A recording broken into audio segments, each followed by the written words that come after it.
चलिए आज हम लोग डिस्कस करते हैं टेलीकॉम बिल 2023 में।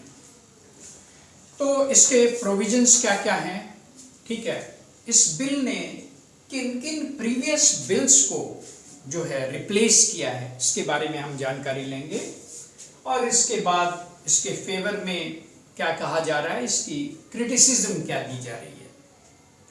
तो पहले जो ये है टेलीकॉम रेगुलेटरी बिल जो है 2023 का, ये जो है 3 पुराने बिल को रिप्लेस करता है। तो पहला है टेलीग्राफ एक्ट, जिन बिल्स को ये रिप्लेस करके ये नया बिल दिया गया है वो 3 बिल हैं। पहला है टेलीग्राफ एक्ट 1885, टेलीग्राफ एक्ट 1885 को इसने रिप्लेस किया। दूसरा इंडियन वायरलेस टेलीग्राफी एक्ट 1933, दूसरा है Indian wireless and telegraphy act 1933, इसको भी रिप्लेस किया है, ठीक है। ये 2 बिल हैं, इसको नए बिल ने रिप्लेस किया है। और तीसरा है telegraph wireless unlawful possession act 1950, telegraph wireless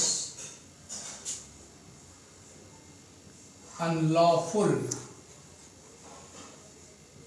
possession act, और ये एक्ट जो है 1950। तो ये जो नया टेलीकॉम बिल है वो इन तीनों बिल्स को रिप्लेस करके नया बिल लाया गया है और नया एक्ट बनेगा या बन चुका है, आप कह सकते हैं, जो कि आपके 2024 के प्रश्न पत्र प्रीलिम्स के लिए काफी इंपॉर्टेंट है। तो इस बिल्स के क्या क्या नए प्रोविजंस हैं। इनफैक्ट ये आर्काइक लॉ है जो कि बिफोर इंडिपेंडेंस अंग्रेजों के द्वारा बनाया गया था। तो उस समय की जो व्यवस्था थी कुछ और थी, नई व्यवस्था के हिसाब से नया बिल लाया गया, उसमें संशोधित करके नए बिल को लाया गया है, ठीक है। अब हम इसके प्रोविजंस को देखते हैं क्या क्या है, ठीक है। तो पहला प्रोविजन है कि इसमें डीएनडी का प्रोविजंस रखा गया है कस्टमर्स के लिए, do not disturb, DND provision for customers, ठीक है। काफी आपके भी मोबाइल पे काफी सारा मैसेज आता होगा और आप जनरली परेशान होते हैं, आपको कॉल्स आती है, आप उससे परेशान होते हैं, एडवर्टीजमेंट कॉल्स जो है। तो इसको अवॉइड करने के लिए डीएनडी प्रोविजन दिया गया है। दूसरा, it governs whole host of services, governs whole host of services. इसका मतलब ये हुआ over the top, over the top. जैसे आपका इसमें आ गया व्हाट्सएप, है ना, टेलीग्राम, ठीक है, ईमेल, जीमेल, है ना, ईमेल्स आ गए। हाँ, उसके बाद आपका आ जाता है और भी जो रेडियो फ्रीक्वेंसी पे जो काम करता है वो सारी चीजें इसमें इंक्लूड होता है। तीसरा, definition of telecommunication has been derived, new definition of telecommunication has been given, नई डिफिनीशन क्या कहती है? तो ये कहती है transmission, emission and reception of the message. क्या कहती है? Transmission, emission and reception of all messages, ठीक है, all messages through या by radio wire, by radio wire, optical fiber, optical fibre भी बिछाए जाते हैं, electromagnetic system, electromagnetic system, electromagnetic system and all other internet applications, internet applications, इन सारी चीजों को इसमें इंक्लूड किया गया है। ठीक है, तो ये 3 हो गए। चौथा प्रोविजन क्या है? Spectrum will be assigned through auction. Fourth provision क्या है?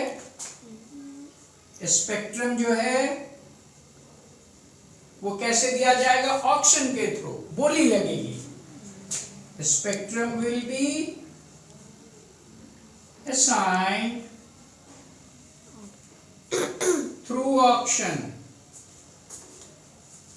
है ना, बोली लगेगी इसकी, तभी स्पेक्ट्रम दिया जाएगा। ये नहीं कि फेवरेटिज्म के थ्रू किसी एयरटेल को या रिलायंस को या किसी और को दे दिया जाएगा, ऐसा नहीं है। चौथा है shift from licensing regime to authoritarian regime. Fourth point है, fourth provision, shift from licensing regime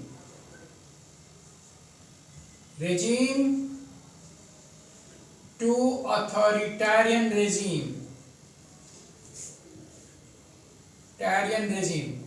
इसका मतलब क्या हुआ कि central government's permission is must. Central government का परमिशन जरूरी है, ठीक है। विदाउट सेंट्रल गवर्नमेंट परमिशन आप इसको नहीं चला सकते हैं। If you are avoiding that, penalty will be charged. Penalty आपको देना पड़ेगा, और कितना? 2 करोड़ की पेनल्टी रखी गई है। आप कर ही नहीं सकते हैं, करने से पहले 10 बार सोचेंगे। बिना परमिशन लिए सेंट्रल गवर्नमेंट के अगर आप ये चलाते हैं, स्पेक्ट्रम वगैरह लेते हैं, तो क्या होगा? आपको 2 करोड़ के चार्जेस बियर करने पड़ेंगे। समझ में आ रही है बात? ठीक है। उसके बाद ऑक्शन में कुछ एक डिपार्टमेंट्स को एक्सेप्शंस माना गया है। एक्सेप्शंस टू ऑप्शन मतलब यहां पे कंपटीशन को अवॉइड किया गया है टू ऑक्शन, मतलब इन सारे जो कुछ डिपार्टमेंट्स हैं उनको ऑक्शन के बाहर रखा गया है, क्योंकि उन्हें देना अनिवार्य है in order to facilitate the administrative function of India. जैसे ये डिपार्टमेंट्स हैं आपके law enforcement directorate, law enforcement directorate, ठीक है।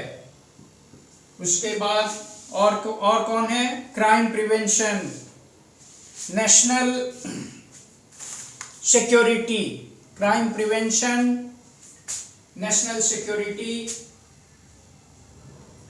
क्राइम प्रिवेंशन डिपार्टमेंट्स जो कि क्राइम प्रिवेंशन में इन्वॉल्व हैं, नेशनल सिक्योरिटी से रिलेटेड डिपार्टमेंट हैं, क्योंकि anyway this is obligation of India, Indian government. उसके बाद आपको ग्लोबल मोबाइल कम्युनिकेशंस है, ये एक अच्छी पहल है। मोबाइल कम्युनिकेशंस है, इसमें आपको इंक्लूड होता है स्पेस एक्स हुआ, फिर आपको भारती हुआ, स्पेस एक्स भारती, और इसमें एक लगाया गया है कि सेक्शन ये first schedule, all mention in the first schedule of the law. ये सारे डिपार्टमेंट्स जो आएंगे, ये all departments mentioned in first schedule of the new bill of the bill. तो इन सारे डिपार्टमेंट्स को या इन सारे एरियाज को एक्सेप्शंस दिए गए हैं। उसके बाद छठा प्रोविजन क्या है? डिजिटल भारत निधि फंड की स्थापना की गई है। Sixth provision is digital Bharat Nidhi fund, और इसमें जो पैसा आएगा उसको रिसर्च एंड डेवलपमेंट में खर्च किए जाएंगे। ठीक है, तो ये जो है 6 प्रोविजंस वो इंपॉर्टेंट हैं। ठीक है, अब आइए, पहला तो ये 3 प्रोविजंस है जो आर्केइक लॉ को रिप्लेस करता है। ये तीन लॉज को रिप्लेस किया, और उसके बाद ये 6 प्रोविजंस हैं। अब हम आते हैं फेवर और क्रिटिसिज्म की बात करते हैं। इसको कुछ लोगों ने तो फेवर किया है, और ऑब्वियसली कुछ डिपार्टमेंट्स या कुछ लोग जो हैं इसको क्रिटिसाइज करेंगे, तो इसको भी देखना जरूरी है। फेवर ये है, it gives the uniform law across the state. Favour क्या है? ये जो बिल है, it gives uniform law across states, मतलब पूरे भारत में एक तरह का कानून होगा आपसे। पहले ऐसा नहीं था, कुछ ना कुछ वेरिएशंस थे। दूसरा, issue of capping charge, infrastructure, tax, allocation of spectrum, ये सारी जो समस्या थी छोटी मोटी, इससे भी निजात मिल गई है, इससे भी अब छुटकारा मिल जाएगा। तो इश्यू ऑफ कैपिंग चार्ज है ना, स्पेक्ट्रम ऑक्शन,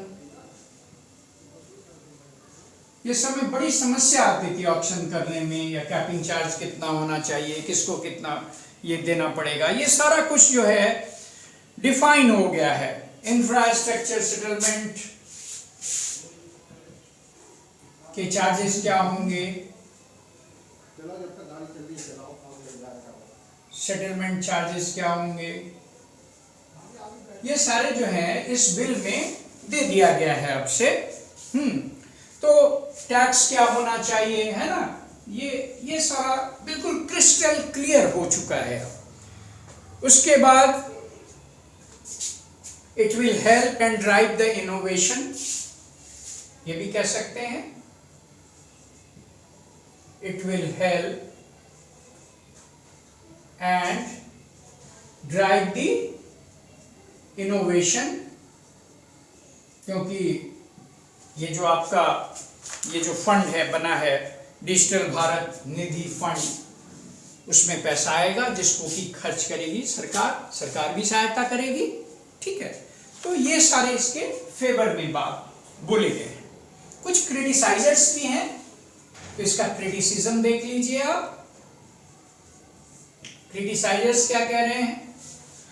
तो पहला कह रहे हैं कि ये भारत सरकार ने एक मास सर्विलियंस की शुरुआत कर दी है, हर पे निगरानी रखने के लिए। जैसे पेगासस का केस आया था, तो उसी तरह की एक ओवरऑल व्यवस्था है, ठीक है। तो क्रिटिसाइजर का ये कहना है कि it will provide the authority to the government, जो भी सत्ता में जो सरकार रहेगी तो उसको ये अथॉरिटी मिल जाएगी कि they can go for mass surveillance, mass सर्विलेंसेस,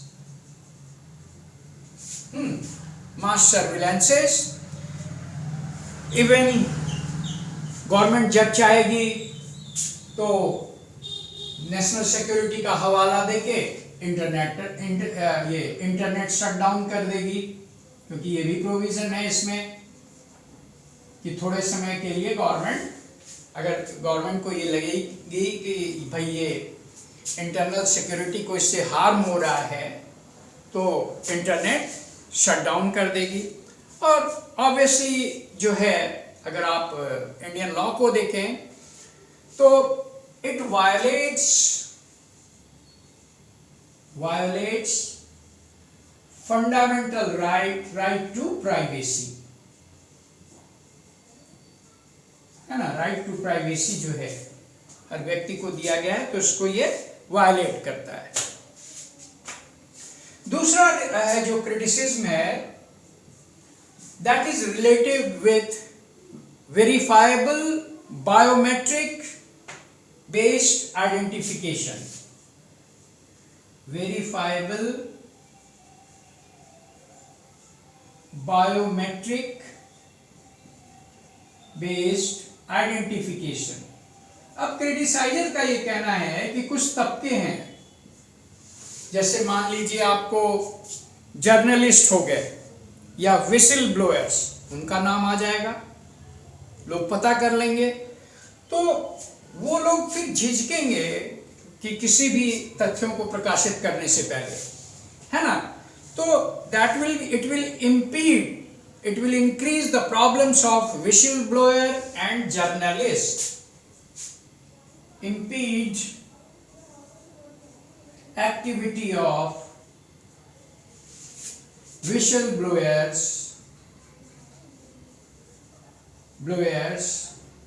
and journalists। इनके लिए क्या होगा, ये प्रॉब्लम की बात होगी। दूसरा, अगर कोई बगैर वेरिफिकेशन के, बगैर बायोमेट्रिक वेरिफिकेशन के अगर ये काम करता है, तो उस पर पेनल्टी होगी 25,000 से लेके 1 लाख तक। Penalty of 25,000 to 1 lakh will be levied in case you are not going by the biometric based identification। तीसरा है emergency power has been given to central government। emergency power given to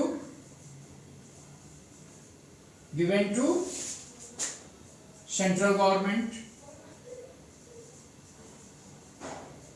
section 19F के through, इस bill का जो section है 19F, उसके through ये government को इमरजेंसी पावर दिया गया है, कभी भी शट डाउन कर सकता है। तो ये जो है दिखाता है कि कई बार क्या होता है कि सत्ता के विपक्ष में बातें बोली जाती है, गवर्नमेंट के किसी भी प्रोविजंस को, किसी भी लॉ को, किसी भी एक्टिविटी को क्रिटिसाइज किया जाता है। तो in that case it is compromising with the standards and the conformity। it will compromise the standards and conformity। ठीक है, ये चीज है। उसके बाद ड्यूरिंग डिजास्टर मैनेजमेंट,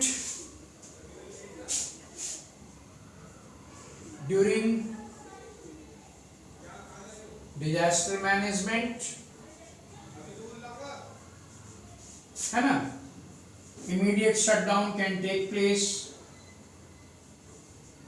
तो कहने का मतलब है कि ये सारे immediate shutdown government is empowered, central government is empowered or the state government is empowered for the immediate shutdown। तो ये सारे इसके क्रिटिसाइजर्स ने क्रिटिसिज्म दिए हैं। तो ये है हमारा 2023 telecom regulatory bill, telecom bill 2023 है।